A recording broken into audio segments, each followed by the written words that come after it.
Okay, ma'am. Okay. I'll Over to start you, the ma'am. session now. Please start, ma'am. Okay. Yes. Thank you. Thank you, ma'am. Okay.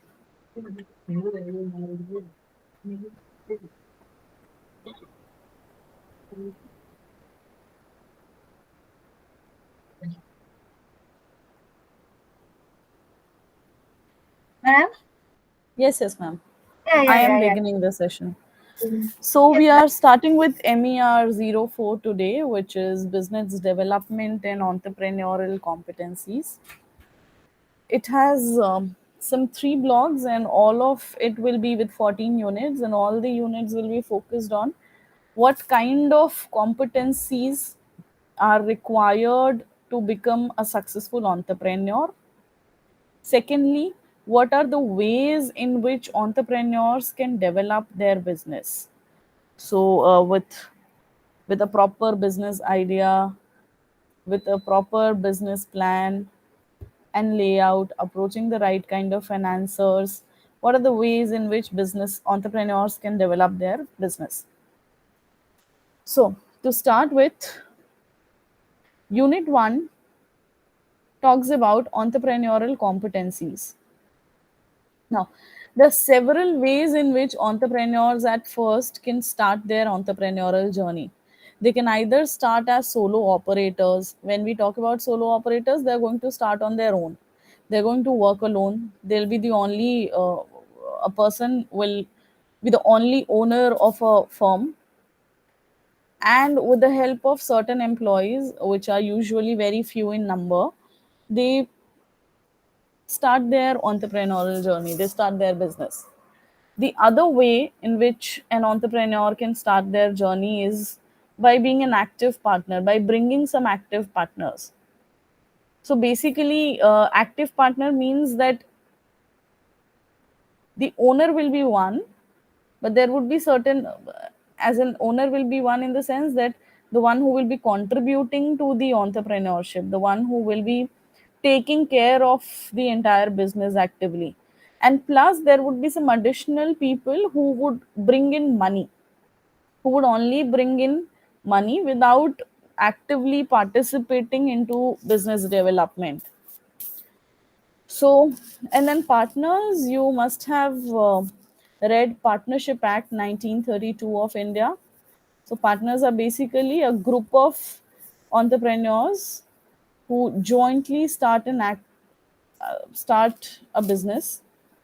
Either all of them actively participates, or some of them might be a dominant partner, but then they have a partnership deed under which their capital, their salaries, their powers, and all such, their profit sharing ratio, all of that is defined. So they have an active partnership deed and they establish it under Partnership Act 1932. Then there are certain inventors. Who are inventors? Inventors are basically those people who are very creative, who are very technical. They want to only invent something. They are not very good with marketing. They are not very good with, advertising or selling their product. All that they wish to do is invent. So this is also one of the most biggest demerit with inventors, because they are not able to sell what they've invented. They are not able to sell it well, whatever they've invented. Therefore, it becomes very difficult for them to carry it on for a long time, because it gets frustrating after a point of time. It gets frustrating for them after a point of time, because they're not able to materialize their inventions. They're not able to, gain profits from their inventions, because they are only into inventions. They're great inventors, but they're not great businessmen. Challengers are the one who like to take up challenges. They are the ones who like to take up challenges, and the only reason they've entered a particular business is because it is challenging to them, because it sounds challenging to them. Once the business stops being as a challenge to them, and it has become stable, it is running smoothly, challengers lose interest. They tend to lose interest from the business. Buyers are the ones who are not ready to start with a business from scratch. They rather buy an already stable business of somebody else. So buyers are the ones who are businessmen, but then they don't, set up a business. When they don't set up a business, they don't start one from the scratch. Rather, they uh, buy a business which has already been set up by somebody else. Lifetimers are the ones who see themselves only as a business. They see themselves dying as businessmen. They see themselves dying as entrepreneurs. All that they can think about is business. They think that they've been made up for business, so this is the best that they can do. So lifetimers are the ones who are always going to do business. If one fails, they'll switch to other. If other fails, they'll switch to another. But they keep on going. So these are the various ways in which at first an entrepreneur can start their journey. Now what are the entrepreneurial competencies that usually people look up for? So, there are certain factors, majorly, there are three factors which contribute to a successful business or which contributes to a successful entrepreneurship. So, what are these factors? When we are talking about small scale industries, we basically means the startups. We basically means the ones who've just entered into this line, not the ones which are already, which have already been established in the market. So small scale industries, in the sense, those who have just started, the startups, in layman language, the startups that we usually call. So there are three factors which are responsible for making them successful. One is the inherent viability of the project. Viability as in the profitability of a project. Now, inherent viability as in viability in all aspects. There should be technical upgradation, there should be organizational structureship, financial control, commercial viability. The other is the way a project is being planned, as in project planning. What or who is going to take those decisions regarding various projects um, that an entrepreneur will have to, various factors of product or various parameters of project that an entrepreneur will have to decide for themselves, for such as the location of the project, such as the technologies that they are going to use, etc., etc. The meticulousness with which a project is implemented, and the way a project is managed. So, just the planning is not going to help. It rather needs to be implemented also and managed also in a way so as to bring success to it. Now, the concept of entrepreneurial competencies. At first, what we need to understand is what is a competence. So, competence is basically a feature or a characteristic of a person which makes them superior or which makes them more effective, more efficient than their peers. So that's the competence. Competence is basically your differentiating factor which makes you different, which makes you more superior, which makes you more effective than other. And then body of knowledge, it is important that you also have body of knowledge means you should be knowing about the business that you're going to start with. You should be knowing it well. You should know about your product, you should know about your market, you should know about your competitors. You should be well aware. But also a fact that knowing itself is not enough. Sometimes it has to be supplemented by your characteristic, it has to be supplemented by your skill, it has to be supplemented by your motives and traits. So basically all these four concepts are interrelated, they're dependent on each other.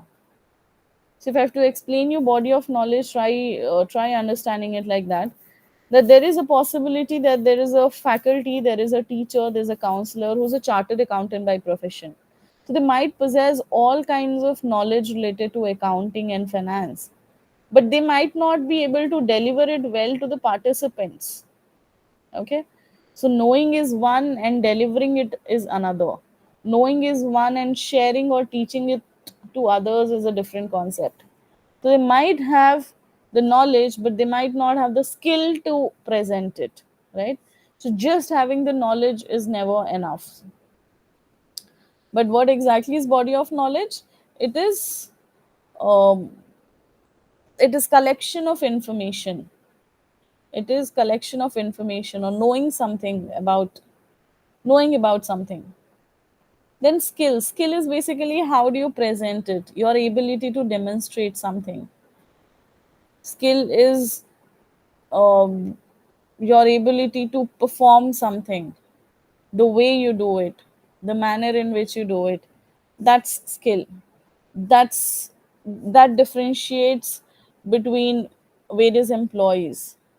So everyone might have the same knowledge, everyone might have knowledge of what is financial accounting or financial management, but the way they teach it, the way they demonstrate it, the way they present it, the way they perform in front of the students, that's the skill that differentiates between different teachers. Motives and traits. So when we talk about motives and traits, these are two different concepts here. Motives, as in the drive. Motive is basically the drive that strives within an individual, which pushes them to do better and better, right? Something that motivates them. Whereas what is trait? Trait is the characteristic. Traits are the characteristics of an employee, the characteristics of an individual, the characteristics of an entrepreneur. How are they going to behave when challenges are thrown to them? How are they going to perform when they are given a responsibility? How are they going to behave in a crisis situation? So, if we see at an overview of the major competencies that entrepreneurs should possess, here are a list of them on the screen. They should be always, willing to take initiative as per the demand of the market, initiative as per the call of the nature, initiative as per the regulations or the compliances laid down by the government. So they should always be ready to take initiatives. They should see and act on opportunities. They should be persistent as in there will be a lot of obstacles. They shouldn't be giving up. They should have uh, that thing within them that doesn't let them give up easily. So they should be persistent. They should have a problem solving approach. They should be confident about themselves, about their product, about their business. They should always seek information, because information helps you to reach your objectives. Information helps you to um, get feedback. Information helps you to improvise upon your product. Information helps you to deliver better to the market. So you should always seek for information. Data or information has a large role to play in making you succeed in the market. You should always have concern for higher quality of work, because average entrepreneurs or average competencies are not going to help you succeed. So you should always have concern for higher quality of work. You should be committed to your work.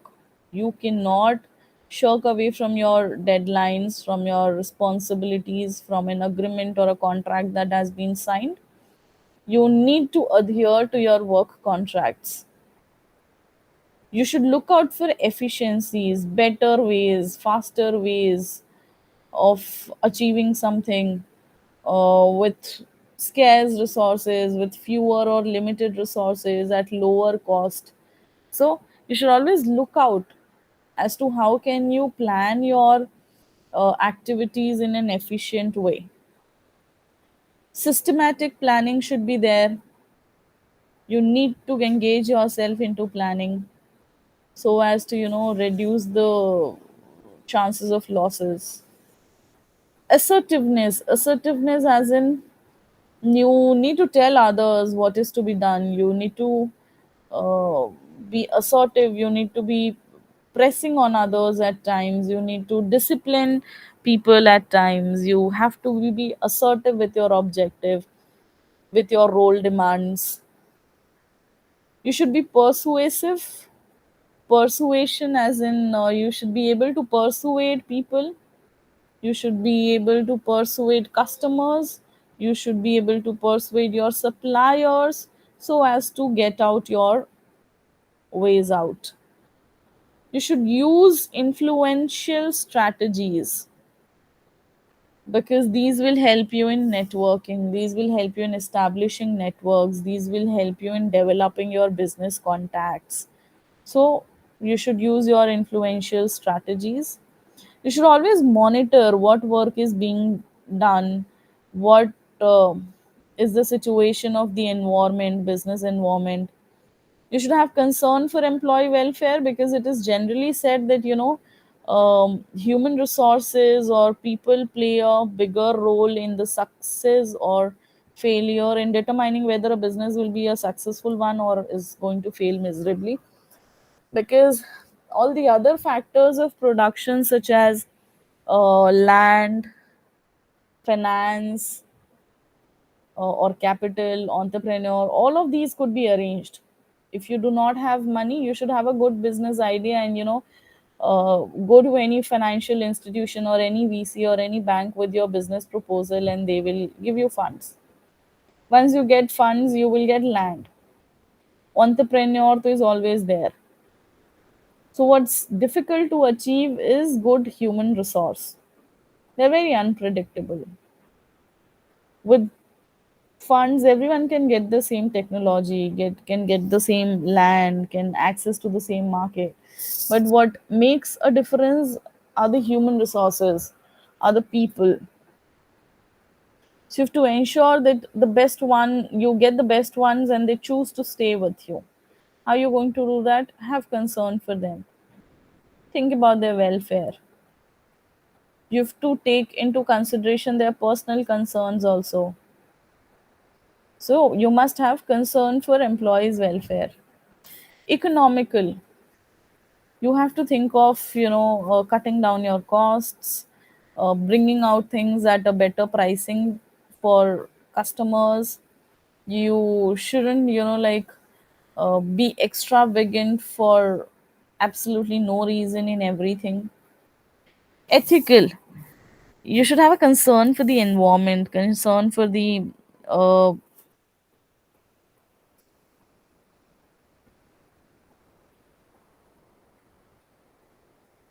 you should have concern for the environment and people in general, public in general.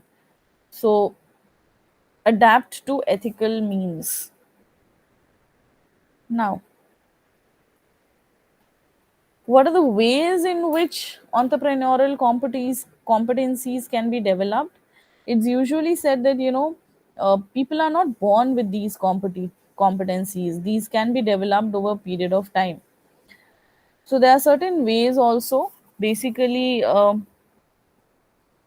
5-step process through which entrepreneurial competencies can be developed. One is understanding and recognizing. What needs to be understood and recognized? A particular new behavior. A particular new behavior to understand what is competence. Once you're able to recognize the competence when somebody else is exhibiting it, then you will be able to understand it better. So recognition is important. With recognition you can help in understanding, you can get some help in understanding and thereby proceeding with a particular competence. Step 2 is self assessment. So once you've recognized and understood a competence, It's important to figure out, it's important to assess whether or not you already possess that competence or not. If yes, to what extent? If not, then what are the ways in which you can develop one? So, a self assessment needs to be done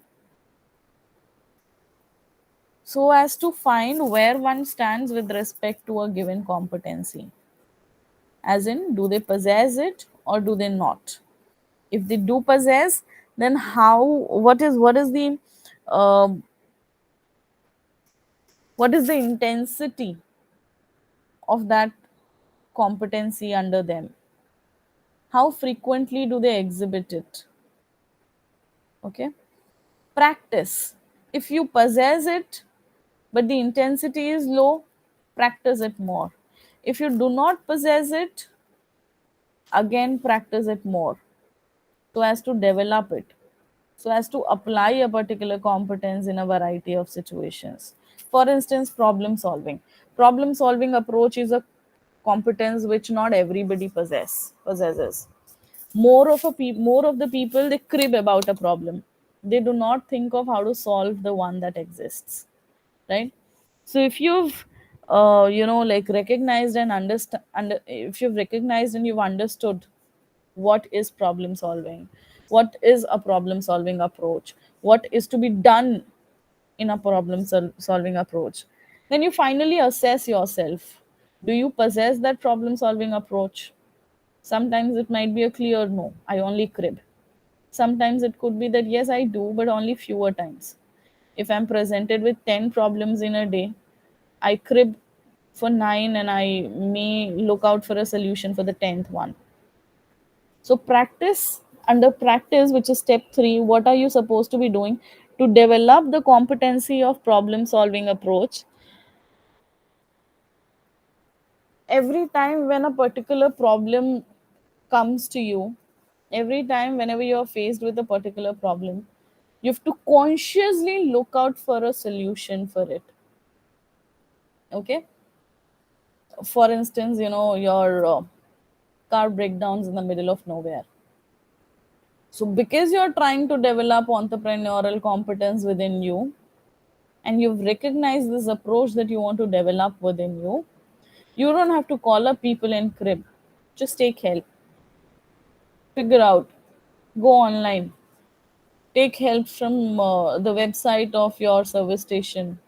Is there a facility of pickup? Is there a facility of towing it away? Look out for the nearby service station.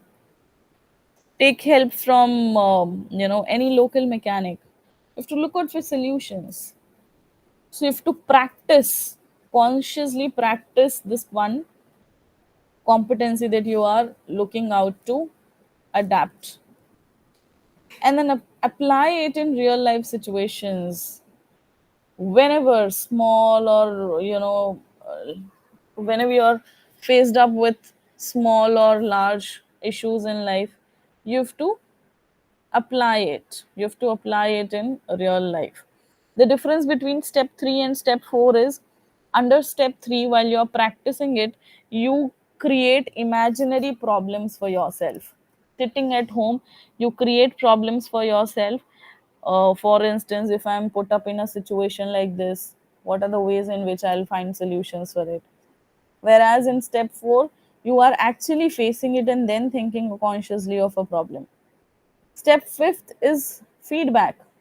Feedback, as in, you should have the desire to acquire, to take feedback while you're acquiring a new behavior. Take feedback from people around you. Take feedback from those who know you very well or are close to you. Take feedback that, are you noticing any change in my behavior? There is a competence that I'm trying to adapt. Can you see any changes? So this is just an exercise. I am going to skip this. You have a practical exercise on this to figure out what are the competencies, and in what ways can you uh, implement the same. So we finish unit 1. In case anybody has any queries over here, you may let me know. I'm going to start with unit 2 right away, which is identification of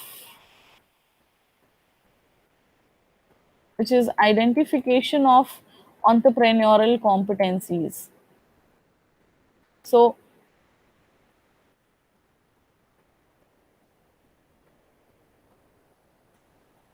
how is it possible to, or what are the ways in which entrepreneurial competencies can be identified within an individual? There are three dimensions of entrepreneurs. Sorry. There are three dimensions of an entrepreneur. Those dimensions are motivations, aptitudes, and attitudes. So let's try and understand each one of them. The dimensions of entrepreneurs are motivations, aptitudes, and attitudes. So if we talk about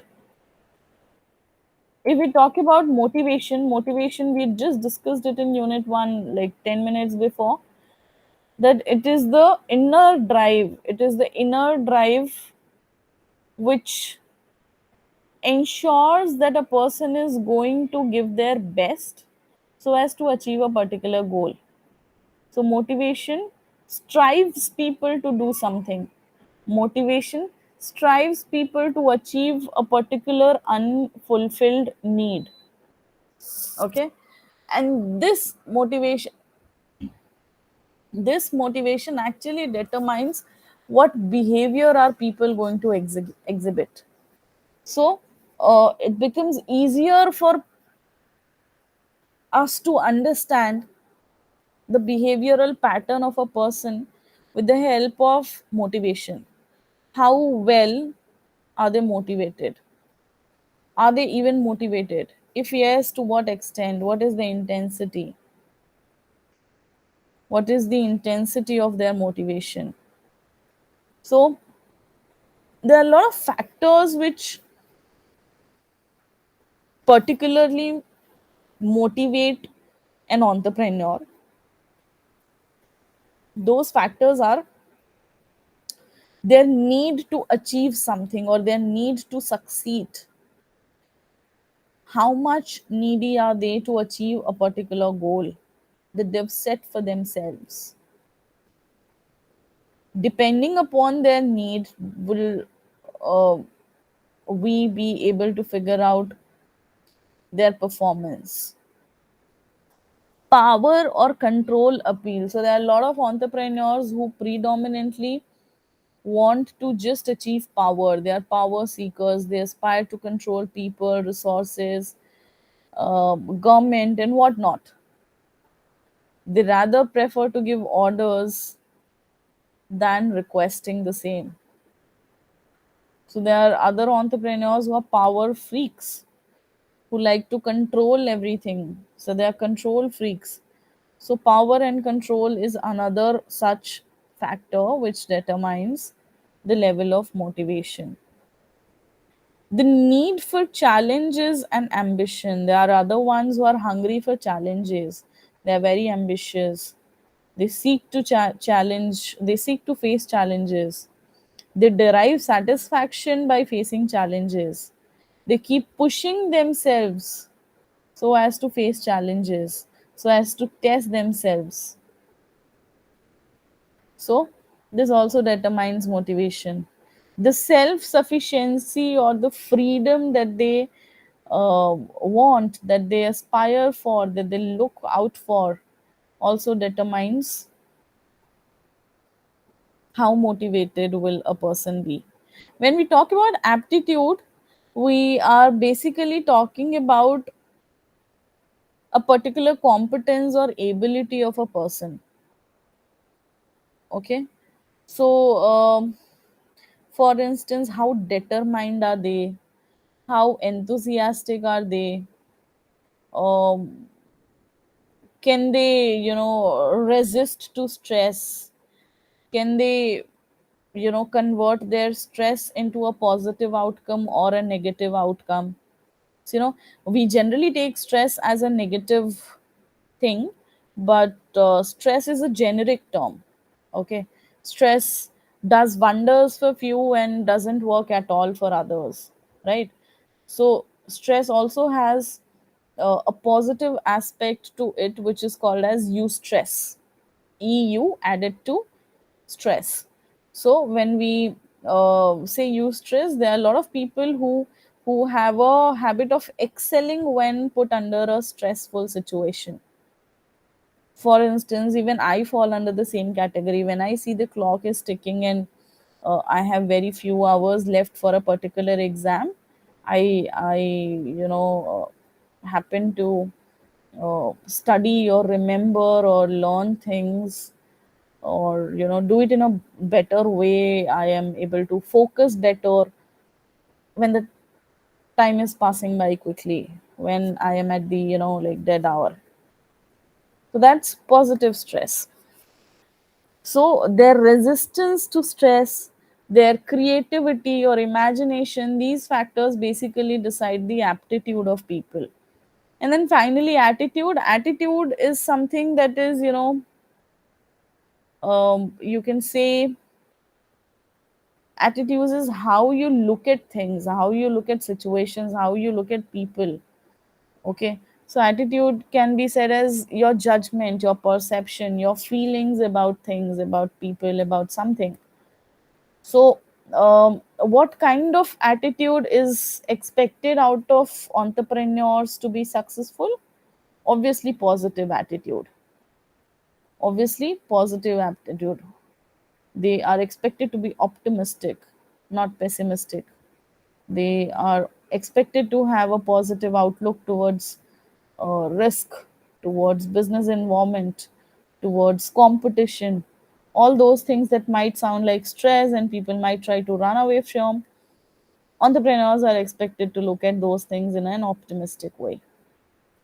Okay, so these are the three dimensions of entrepreneurship.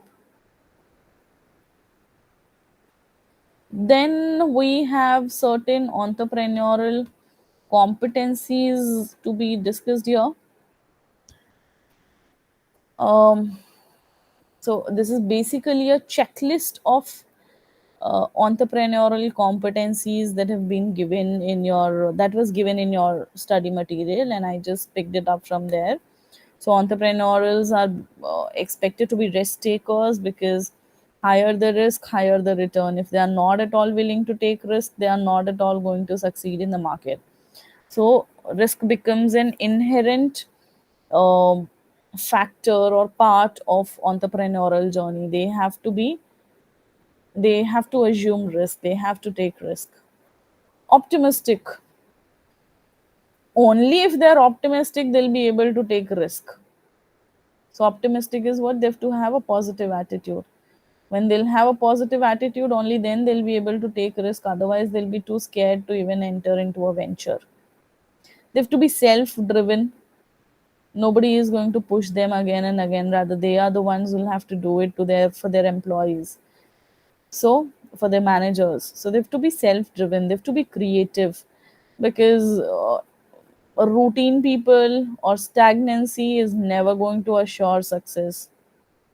You have to have good social networking. Networks or contacts does wonder in the life of businessmen. You have to be active.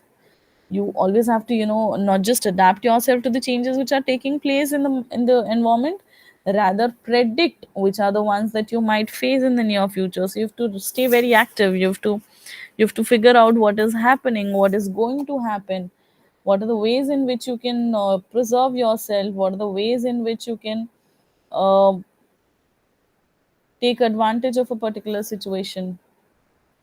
You have to adapt yourself. You cannot choose to remain stagnant. Competitive, curious, decisive, determined, disciplined. You have to be energetic, enthusiastic, focused, friendly. Friendly, only then networks will be built up. Friendly, only then employees can stick to you. You have to be hardworking because running a business, starting a business, maintaining a business, it takes a lot. It takes a toll on you, on your personal life, on everything that you've ever had. So you have to be very hardworking. You have to be imaginative, because I just said you'll have to foresee what's what the future has for you. You have to be independent, passionate, patient, perceptive, and objective. Why are you here? Your purpose should be clear. So you have to be objective. You should know why are you here? What are the ways in which you can achieve the same? And then there are 6 Ds. So this is basically just a theory which has been given by a particular a philosopher or a management guru, who said that, a successful entrepreneur should have these 6 Ds. Just like we did, the 5 Ps of successful entrepreneurs while we were doing MER 02. Similarly, here we are doing the 6 Ds of entrepreneurship. So these four are not a part of the 6 Ds. They are rather a part of discipline. So I will, change the outlook of this. Otherwise, what are the 6 Ds? The 6 Ds that a successful entrepreneur is expected to be having are desire. So at first, you should have a desire or a passion to achieve something. You should have a passion or a desire or the aspiration uh, to be a good entrepreneur. So this is the basic spirit of entrepreneurship. You should be dedicated, because otherwise, nobody is going to do it for you. You will have to be dedicated to your entrepreneurial journey, to your enterprise. You should be determined. Otherwise, people usually step back. So how well determined are you will will you know decide how long are you going to stay in the trouble situation or in the market. You need to be disciplined, you need to be sincere, you need to be regular, you need to be uh, continuously be engaged with the business enterprise of yours. So, delaying gratification, acceptance of responsibility, dedication to the truth, and balancing are just parts of discipline. These are the ways in which, an entrepreneur is expected to be disciplined.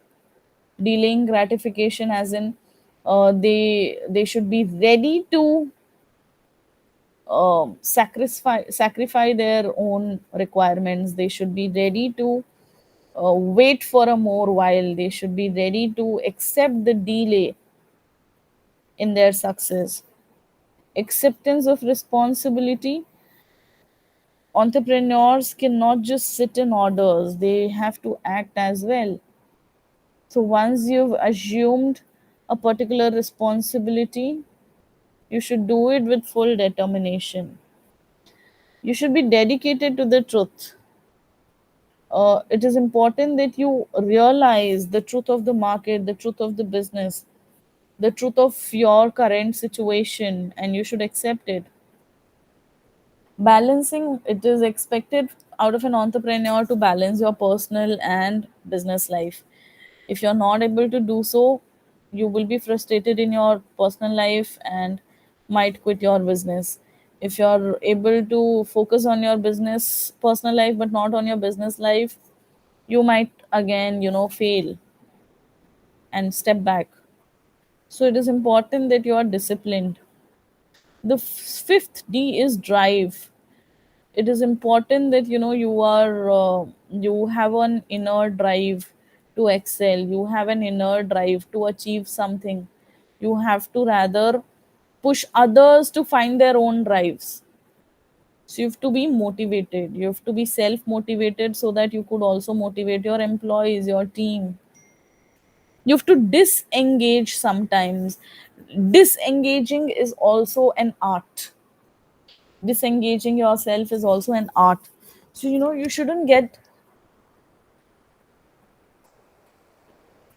You shouldn't get too much engaged or too much attached to your business at times, because while we were doing MER 02, I had you know taught you that during the topic, the 5 P's of a successful entrepreneur, I taught you the fifth P, which is pivoting.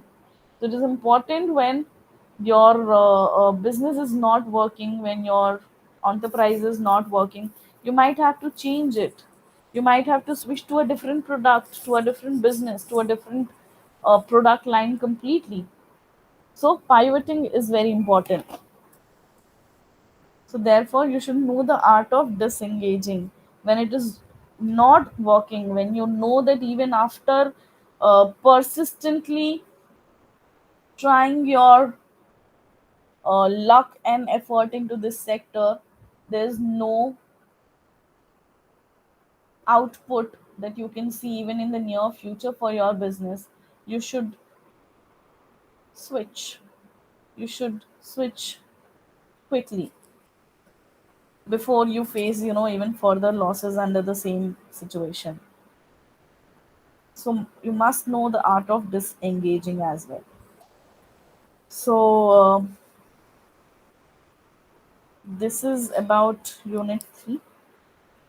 Unit 2, we are going to start with unit 3rd now. In case anybody has any queries, you may kindly let me know. Else I'm starting with unit 3, which is entrepreneur assessment techniques. So what are the ways in which you can figure out um,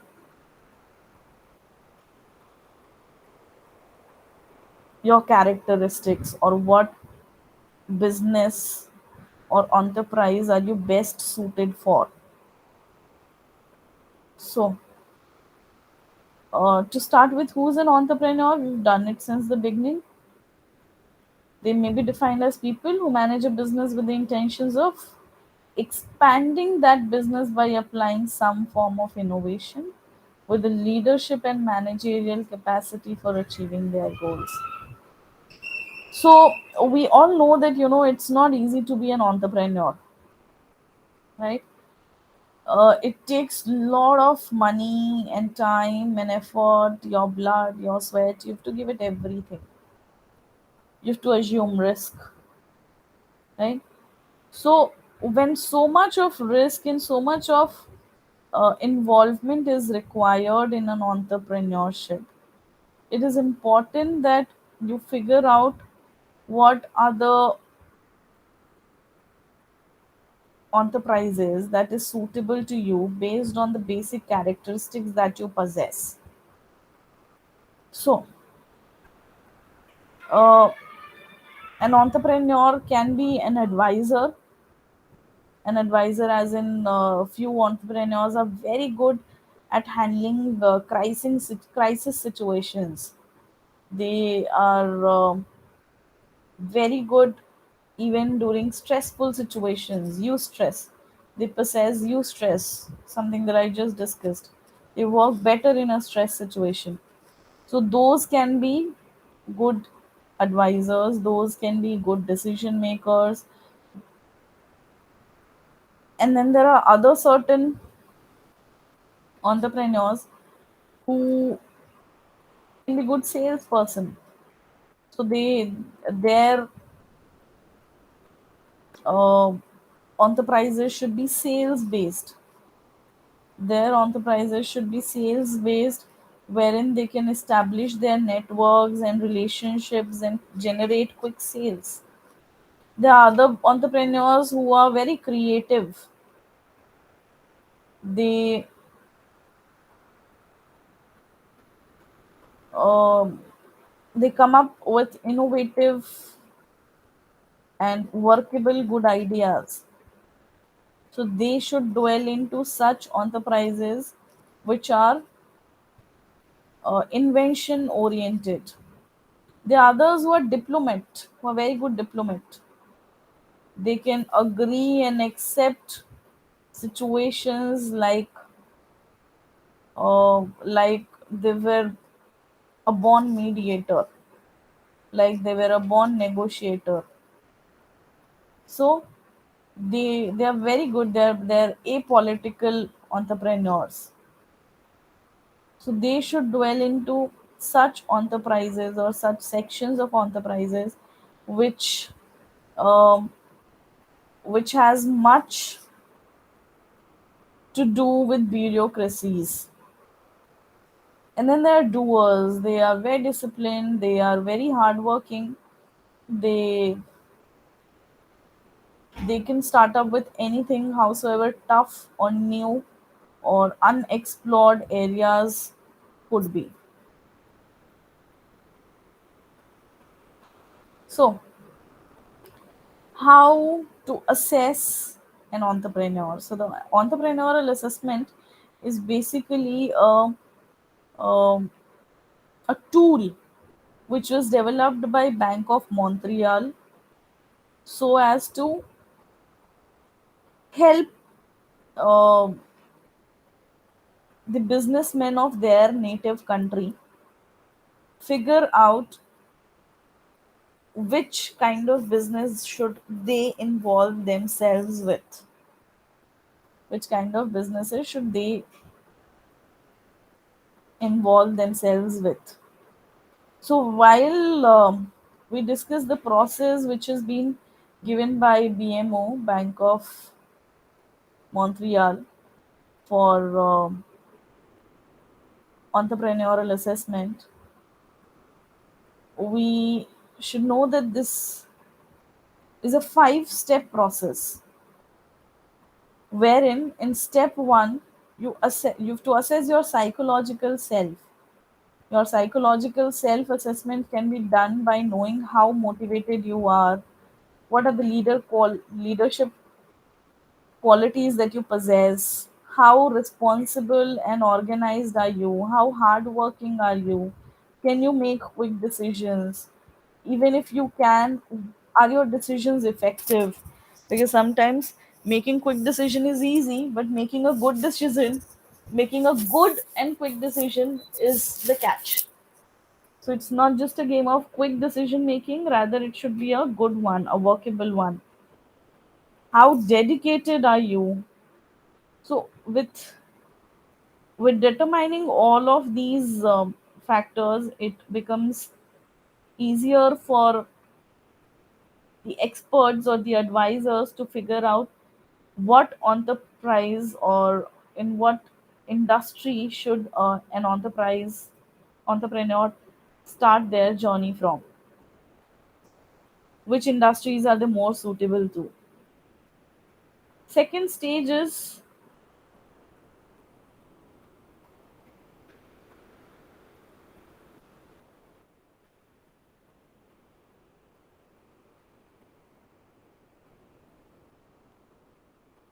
it is not mentioned here.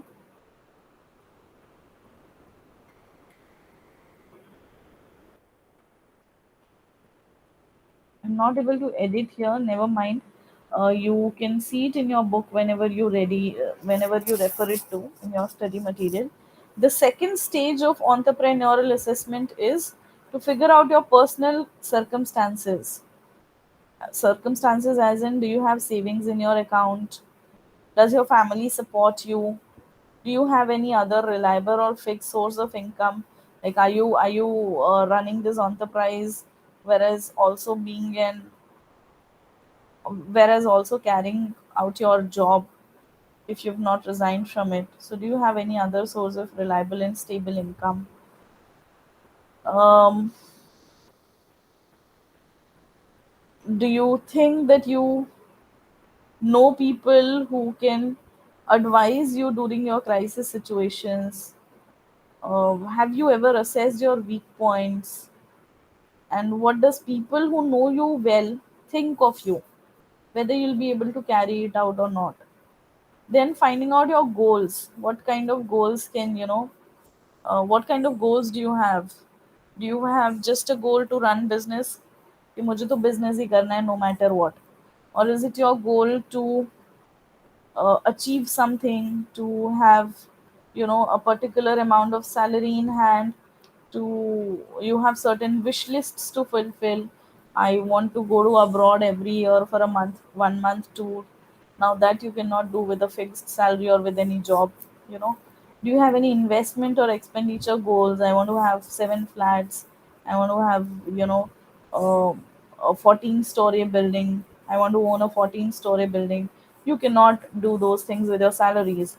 So, you know, if you have any investment or expenditure goals, if you have any realistic goals or any business plans that you wish to fulfill, sometimes it might not be, you know, fulfilling your personal goals or your investment goals. It could also be about, you know, a particular charity that you wish to do.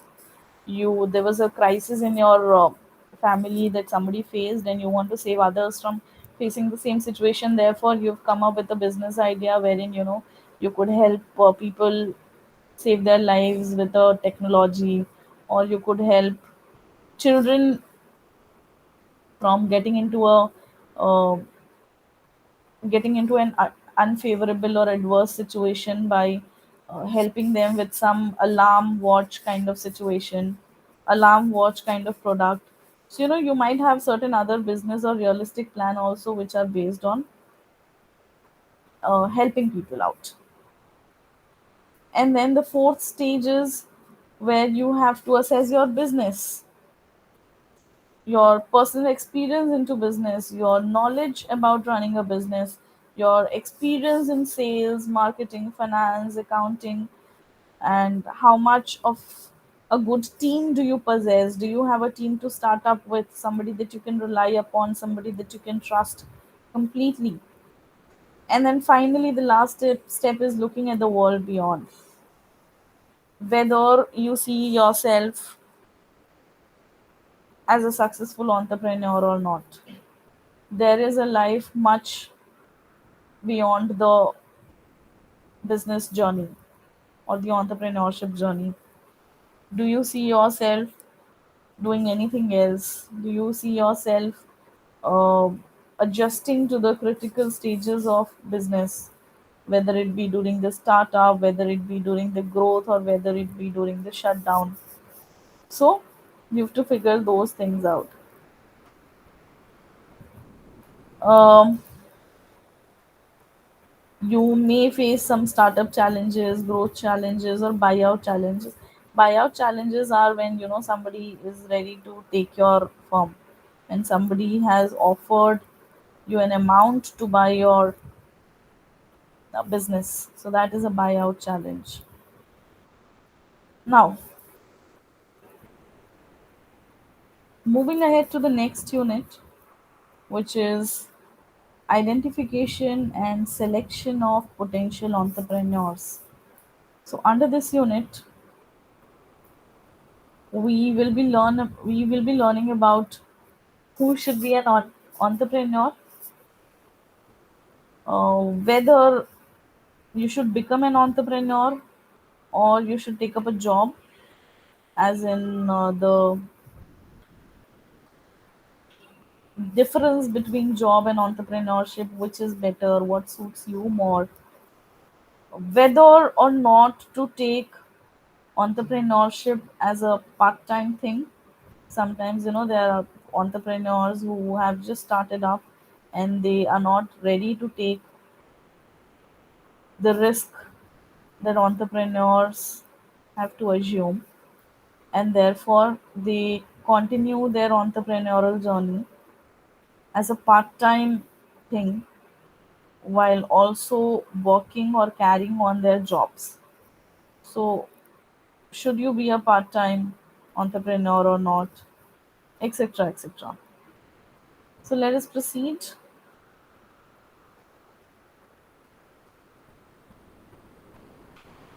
So, should you be an entrepreneur? How do you figure out whether you should be an entrepreneur or not? So, it is sometimes easier to understand with the help of certain characteristics, the characteristics that entrepreneurs are supposed to be possessing. What are those characteristics? Whether you have um the approach of problem solving, whether you have the capacity of making quick and good decisions, whether you have a creative approach, whether you have, you know, whether you enjoy challenges or not. So, with such kind of um checklist that entrepreneurial competencies provide, it becomes easier for people to know whether or not they can be an entrepreneur or not. So there are a lot of strong internal drivers that compel people to complete their to create their own business. What are these drivers? These drivers are the competencies that we've discussed. Job versus entrepreneurship. What should you take? So there is a five factor test which can help you figure out whether you should be dwelling into an entrepreneurial journey or not. For instance, structure versus flexibility. Generally, in a big organization, while you're working as an employee, there is infrastructure, there are policies, those are highly structured, the duties are defined, the duties are specified, and you have to work in a routine manner. You have to work in a routine manner as per your hierarchy, as per your uh, authority responsibility relationship, as you are placed in an organization. So, if you like a structural form of work profile, you should go ahead with job. Whereas in entrepreneurship, there is more flexibility. There is no fixed policy. There is no fixed infrastructure. There is no specific duty. You might be asked to do, new things every day.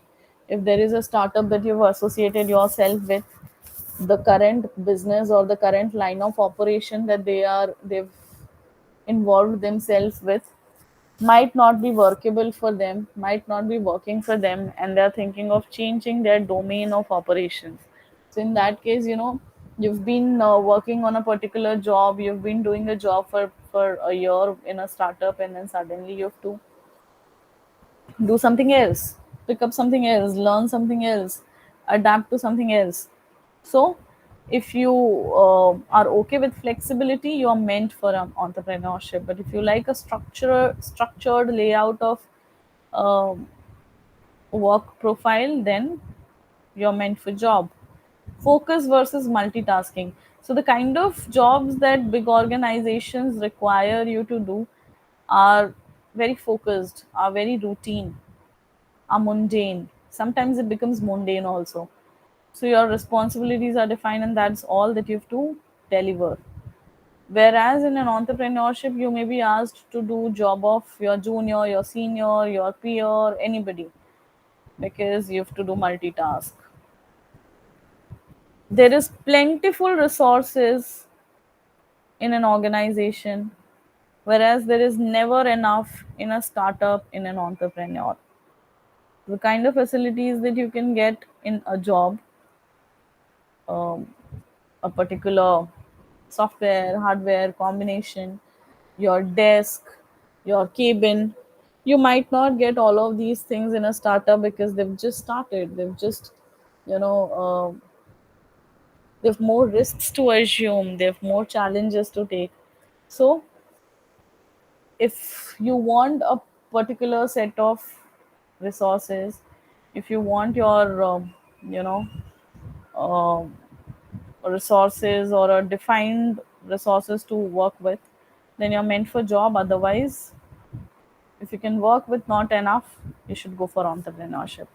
Growth versus survival. Big companies, they grow, but entrepreneurs or startups, they just fight to survive in the market. They just fight to exist in the market, in the beginning at least.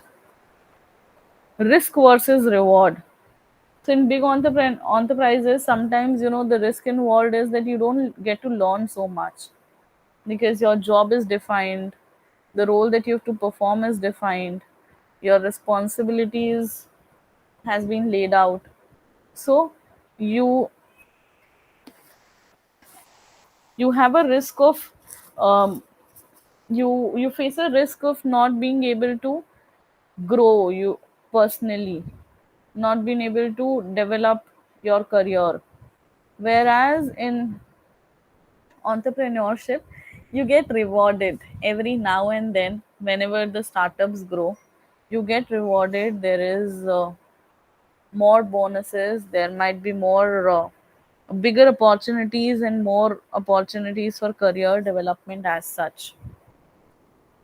So these are the few factors that let people decide whether they should continue with their jobs or whether they should start something of their own. What is important as such is to decide the right time to quit your job, when you've taken care of your certain responsibilities, when you've taken care of the medical insurances of your parents, or when you've bought a house for yourself, so that there's no issue of shelter, when you have a certain amount of saving for your kids. Maybe at that point of time you can start your entrepreneurial journey. So, whether or to what extent have you fulfilled your compulsive responsibilities? Your job, as in whether your job was good or not, whether it is of an entry level job or a middle level job, or whether you were in a growing industry or a stagnant industry, what was the exposure that they were providing you. So if the job really sucks, then you should go ahead. Otherwise, if you're in a comfortable position and you see yourself growing in that profile, if there is a career growth, if there is a career development over there, stick to your job. Your risk profile, how much are you ready to assume risk? How much risk can you afford? That needs to be figured out. Your support system, as in whether your friends or family are going to support you when you leave job, and support you not just financially but more than that, emotionally. Are they motivate? Are they going to motivate you for the same? Are they going to promote your decision? Are they going to stick by you? And then your business. What exactly is your business plan? How do you wish to take it ahead? So, uh, next is being a part time entrepreneur. How can you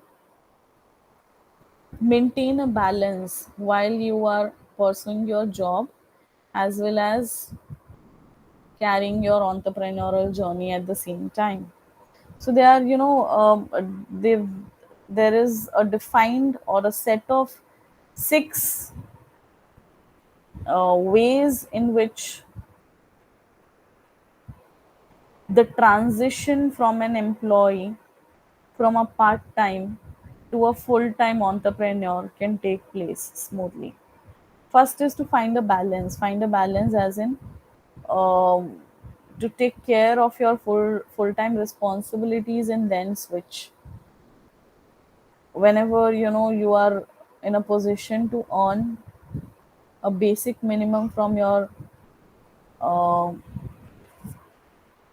enterprise, that is good enough to take care of your certain responsibilities of your ailing parents or of your small kids or of your spouses, then you can go ahead with. Bank your profits. Sorry, be patient. So, um, you must understand as an entrepreneur or as a part-time entrepreneur that you will find it difficulty to move forward with your new business with the same pace as compared to the others who work as full-time entrepreneurs. So you'll have to be patient. If two of you, if two friends had thought of becoming entrepreneurs at the same time, one left the job and became a full-time entrepreneur, and the other continued job along with the enterprise entrepreneurial journey. The one which is acting as a full-time entrepreneur might just achieve something in half a year as much as it takes to the part-time year or part-time entrepreneur, or even in a lesser amount of time. So you'll have to be patient. You have to realize that the amount of time, effort, blood and sweat that they have given to their enterprise is missing from your end, because you're also doing it for your company. So your effort, your time, your sweat, your blood is being shared by your job also, along with your enterprise. The time that your enterprise is going to take in developing to reaching to a scale that other enterprises have will be longer, no matter what. You need to be patient. You have to bank your profits. So bank your profits in the sense that you have to save them. Put your profits into your bank. You have to save them, so that once you have enough saving in your bank for your enterprise, you can leave your job and then carry on full as a full-time entrepreneur. Set flexible goals. When your business is growing, you may find that your job is interfering into your entrepreneurial goals, but then that's how it is going to be. You'll have to accept it, because you're a part-time entrepreneur. So what you have to do is that you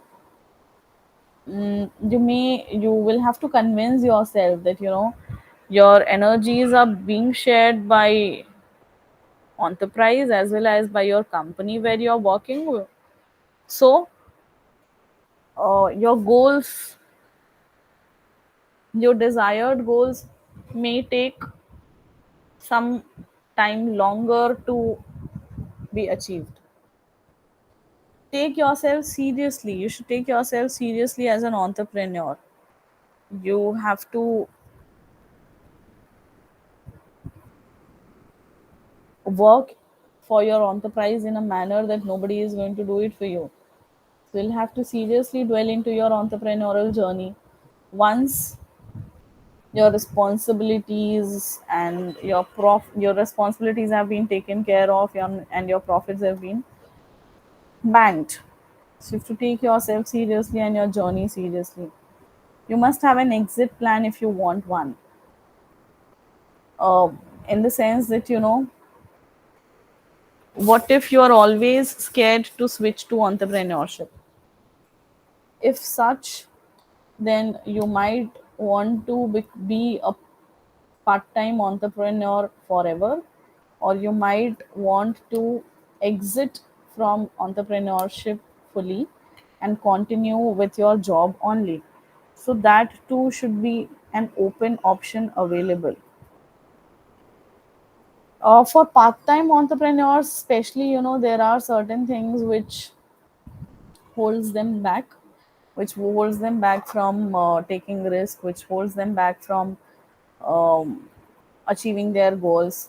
And those reasons could be the unwillingness to take risks, the lack of persistence, plan, and preparation, some instant gratification, as in you want your certain desires to be satisfied immediately, and therefore you're focusing more on the job and less on the entrepreneurship. Or therefore your entrepreneurial journey is not able to give you that adrenal rush, because there are certain needs of yours, desires of yours, that you're not able to fulfill with your entrepreneurship. Your lack of priorities, if you're looking for shortcuts, your selfishness and greed, you want more money, more profits in less time. Your conviction, if you're not sure from within that this is what you're meant for, this is what you're going to do, you will be able to get through this phase. If you're not if you do not have so much of conviction, the lack of understanding of the nature's law, that whatever goes around comes around. It takes time to materialize. It takes time to give fruits to uh,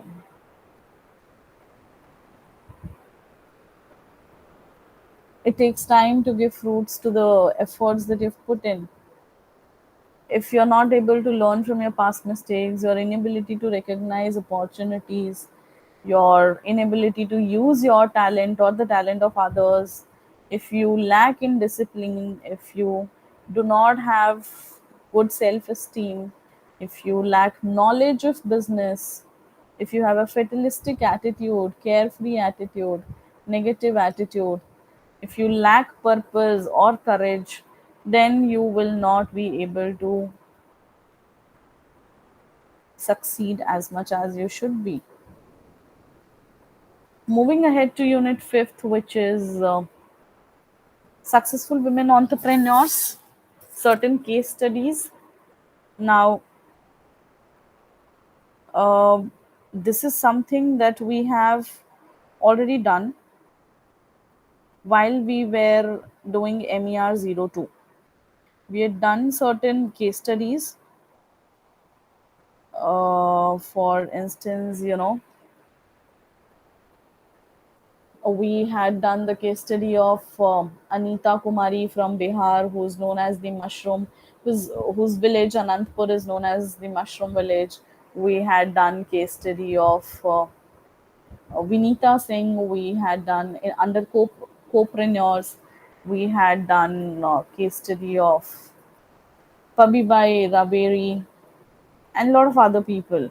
So this is a unit that we have already done in parts. The only difference is that the case studies that we did and the case study that's given in your study material might differ a bit. Okay. So the case studies which are given here, but the purpose is solved, as in we had done how did they start from, where have they reached, what kind of entrepreneur are they classified as. Certain times entrepreneurs become entrepreneur because of their compelled need to do it, and other times they have to do it so that because they have access to finance, they have access to knowledge, they have access to networking, just like Falguni Nair, the founder of Nika. She had knowledge, she had experience, she had management experience, she had finance, and she started on her own. Vinita Singh, somebody who had knowledge but no finance, she too started on her own. So these are the ways in which um, this is this is being carried out. So unit fifth can be figured out on your own. I would suggest that all the case studies that is being given here, you should go through on your own and give it a good read. You will certainly get some insights over the journey that several women entrepreneurs have undergone. So that's unit fifth. Next is developing entrepreneurial qualities, the attitudes, competencies, and skills. So,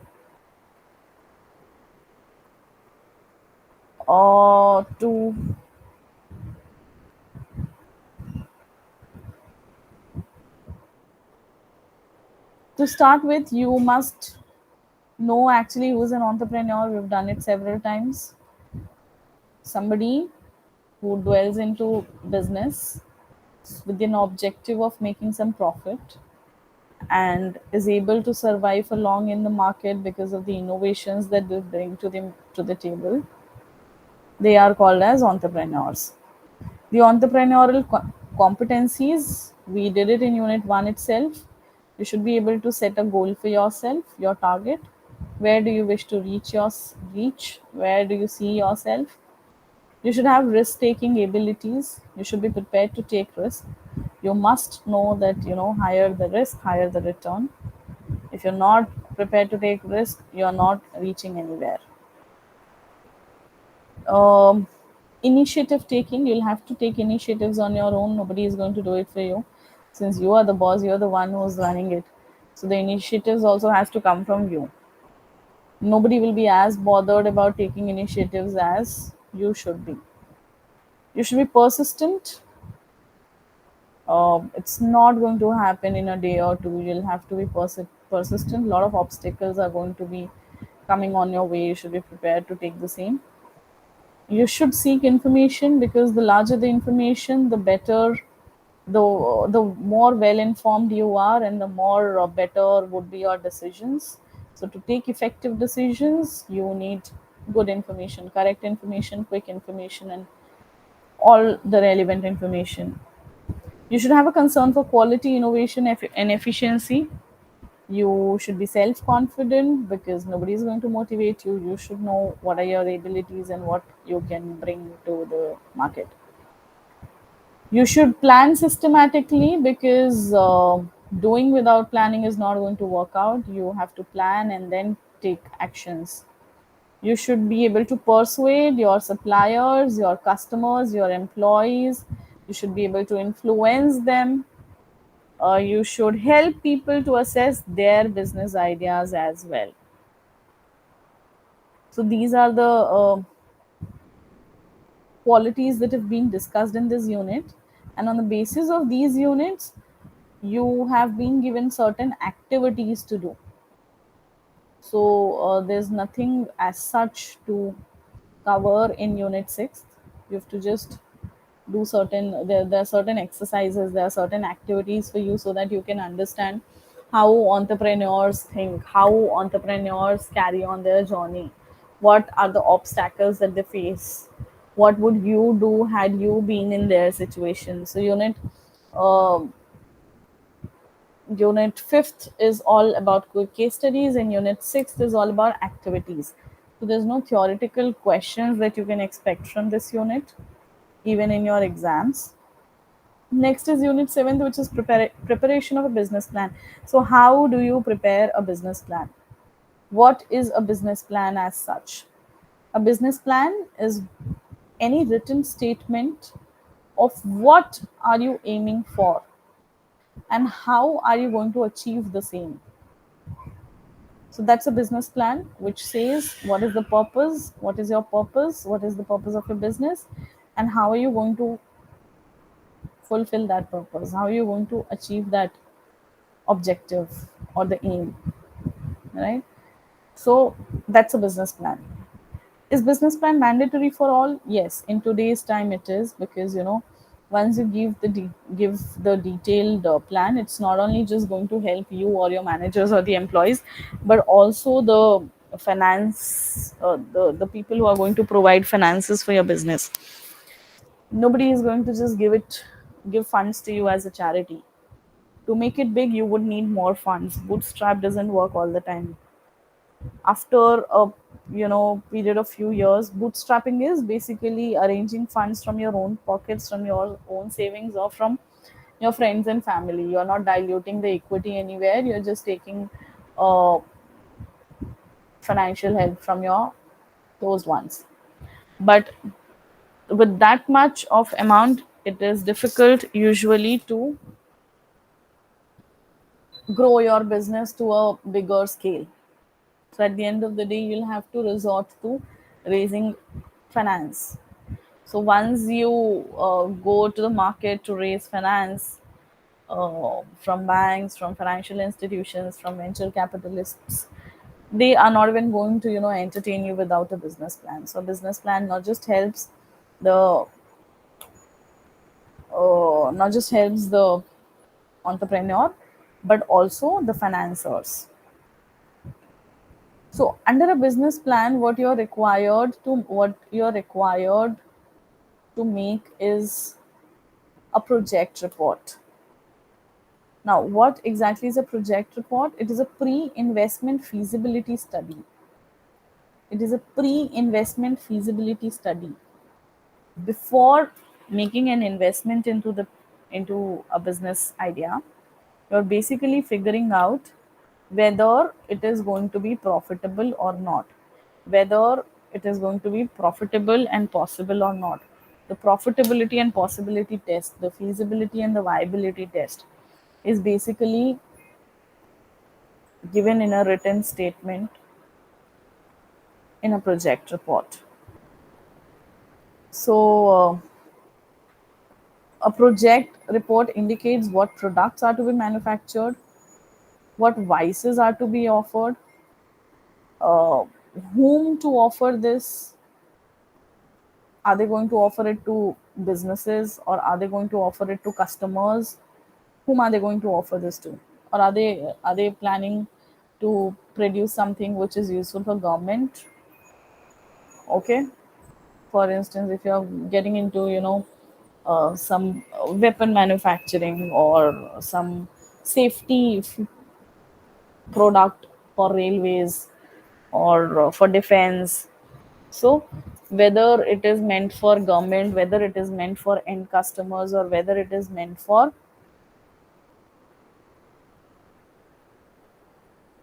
or whether it is meant for the businesses, so that is to be figured out. So this is what a project report lays out.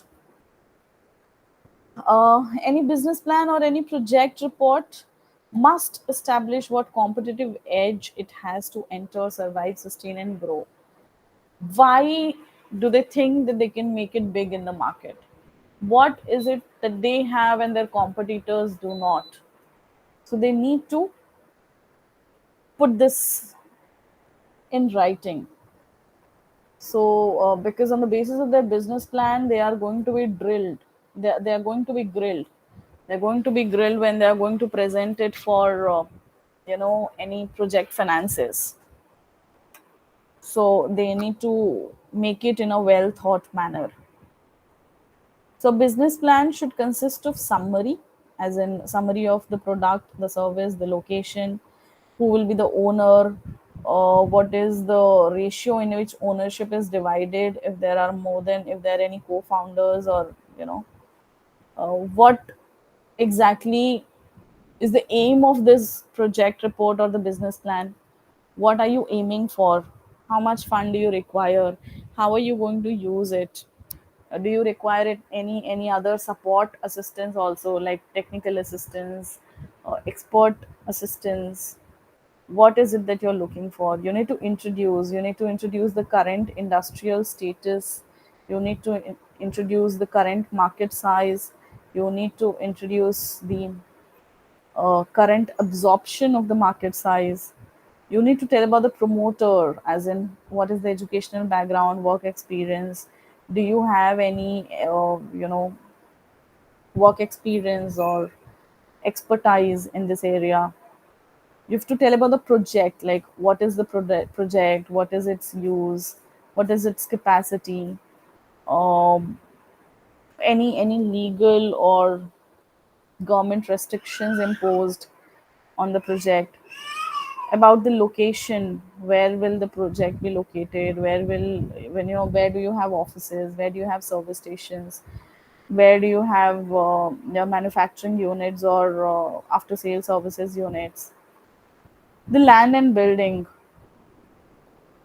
that you require for setting up your office units or for your factory units, the plant and machinery, what is the capacity of that, do you import your plant and machinery or is it easily available in India, um, what is the size of the capital unit that you're going to put into P&M, and any other miscellaneous assets as such. What is going to be the production process? What is the production program? Production program, as in how much time is required to make a particular unit of a product. How much do you produce in a month or in a week or in a year? What is the ratio of input output? What raw materials do you use? And what manpower do you possess? The market, the working capital requirements. So all of this needs to be given in detail. So we've already done this. I've explained you product description, as in what are your products. Do you have a byproduct also? There is a possibility that you may have a main product and a byproduct. So while you're producing a main product, some byproduct is being generated on its own, and you plan to sell the same or as well. So your product description, um, what is the shelf life of your product, what is the unique feature of your product, what locations are you considering to set up your units in, what locations are you expecting to market your product to or to deliver your product to, plant machinery specifications, if any, technical feasibility and know how, whether the techniques that you're using for production are available in house, or are you importing it, or any government compliances to be followed during the same, that may prove to be a unfavorable or adverse uh, situation for any of the investors. What are the raw materials? Are you even are you like arranging for your raw materials from, are you producing it on your own, or are you outsourcing it from somewhere else? In case you're outsourcing it, is it being outsourced from India or outside the country? Because if it is from outside country, warlike situations or any other natural calamities can greatly hamper the production. So how much stock do you maintain will depend on your raw material. Um what are the other project cost components, like the land and site development, building civil works, P&M, fixed assets, etc. Cash flow statements: do you burn cash or do you generate cash? The cash flow actually indicates the money that is coming in the business, and cash outflow indicates how much money is going out of the business. So, what is the position of cash in your business? Are you always burning it out, or do you have something? Break even analysis. Break even analysis is whether you are making any profits or losses. That needs to be determined. So break even point is when you're neither making any profit nor making any losses. So that's the break even point. When neither are you making any profits nor are you making any losses. So all the revenues that you are generating is taking up into the cost. Um, Drawing up an implementation schedule, as in what are the various steps that needs to be taken before commencement of any commercial production? Do you need to pre-advertise your product? Do you need to check for its sample feedback from the customers? Any other common errors that you could come up with in your business plan formulations?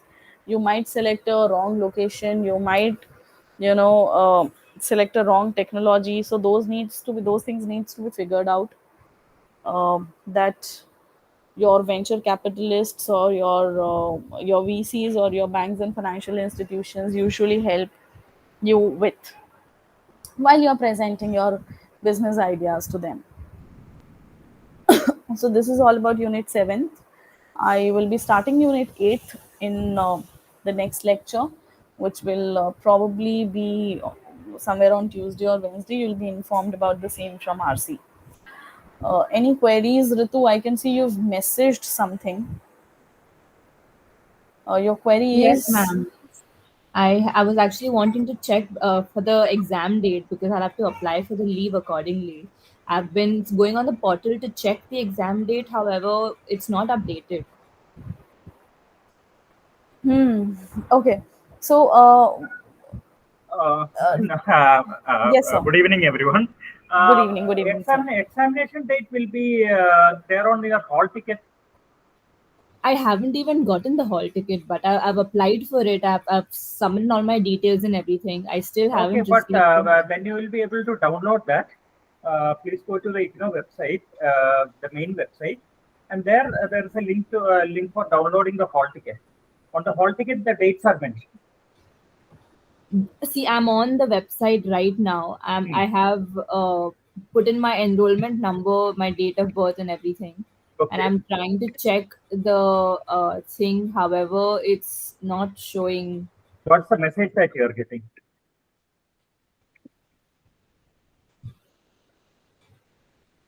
I have the code, as in where my exam center is. I have that, but I don't have the hall ticket or the other details. Um, See, there is a link for hall ticket for June 2023 session. You've gone to that. I'll paste this link directly on the chat. You can just try it out. Okay, I'll try out. Yeah. Please go through this link. You will be able Yeah. to download the hall ticket. Okay. On the hall ticket, the dates are mentioned. Um, Snigdha madam, sorry, I could join a bit late because there was another session going on, and the audit was also going on. That's why it was a bit Sir, late. it is completely okay. Please don't apologize. And yeah, That's not required. I am rather sorry for the other day that I couldn't join because yeah, there it was this happens. exigency situation. I I know. informed ARD madam about the same. There Yeah, was yeah, power yeah, yeah. cut, some Yeah, supply exactly, issues. exactly. That's right. So That's not a problem. You want it rescheduled on Tuesday or Wednesday, isn't it? yeah, Tuesday sounds better, sir. If it could Okay, be done on okay, okay. Tuesday. Fine, fine.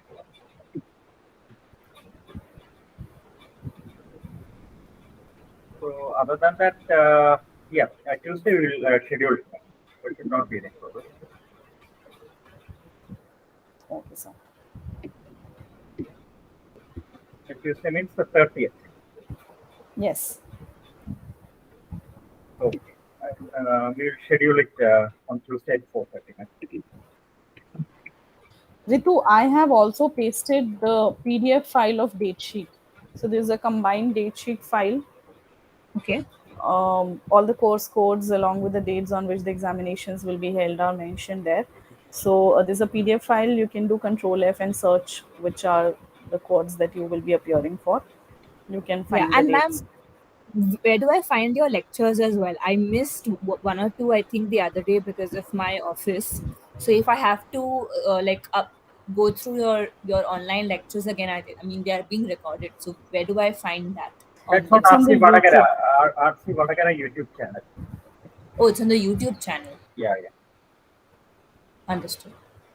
RC Vadagara, Regional Center Vadagara YouTube channel. You will find those. Understood. Any other ठीक है. query?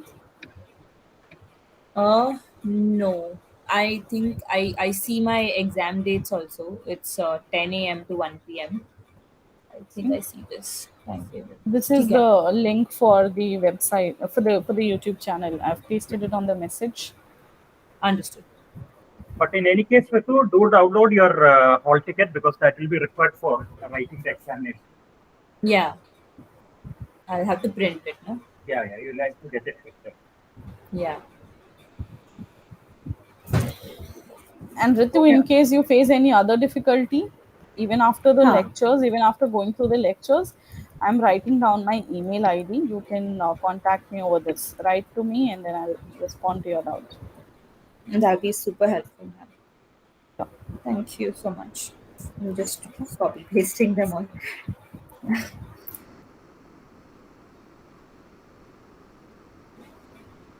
ठीक है. Done.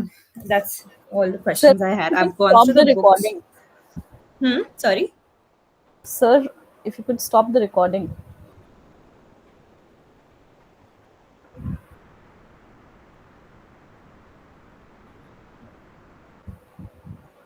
Okay, Ritu, anything else?